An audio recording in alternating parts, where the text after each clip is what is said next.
So you are the one who is going to reveal me for the charlatan that I am. It was the first thing Samuel Beckett ever said to me on that bitter cold day, November 17th, 1971, as we sat in the minuscule lobby of the Hôtel du Danube on the Rue Jacob. I had gone to Paris at his express invitation to meet him and talk about writing his biography.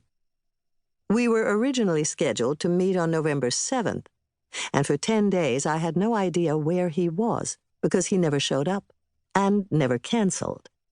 When we made the initial appointment, he told me I should phone when I arrived in Paris on the 6th, and we would confirm the time and place. I was to call precisely at 1 o'clock, because he disliked the telephone and answered only during the hour between 1 and 2.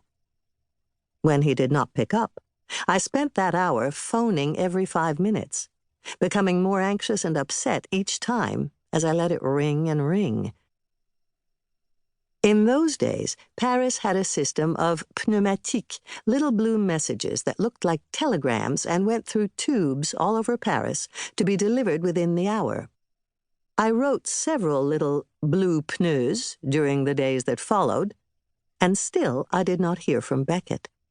I had no idea what to do, and fluctuated between disappointment and fear that he was avoiding me because he had changed his mind about cooperating.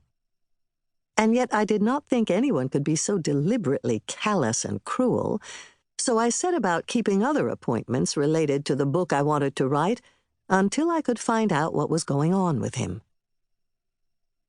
On November 16th, he phoned my hotel to arrange a meeting for the next day. He apologized for going off without contacting me and said he would explain in full in person. On the phone, he said only that he had been felled by a terrible cold and was so weak and debilitated that he had allowed his wife to take him to Tunisia for sun and warmth. They left in such a hurry that he had not been able to cancel all his appointments. I was relieved beyond measure. The Hôtel du Danube was not the chic and expensive place it is now.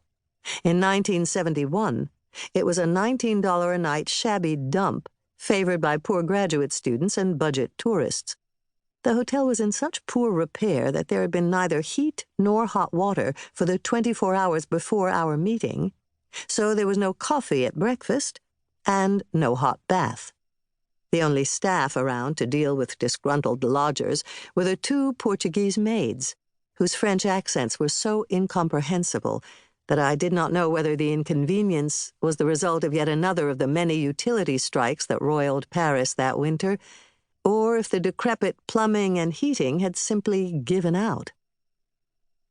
I was hungry, cold, and desperately in need of caffeine, but I was too nervous to go out to get it. Because of the missed connections during the previous week, I was superstitious enough to think that if I left the hotel, some terrible accident would happen to make me miss my first meeting with Samuel Beckett. So I decided to bundle up and wait for his arrival in my cold room, where, with the noisy radiator gone silent, the only sound was my growling stomach. At precisely 2 o'clock, the time he said he would arrive, my phone rang. "Beckett here," he said in the high-pitched, reed-thin nasal voice I would come to know well.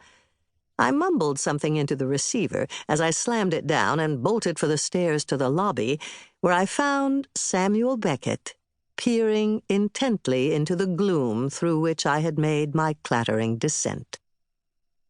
I recognized his hawk-like visage at once, his slightly crooked nose, and the tuft of white hair that reared straight up from his forehead.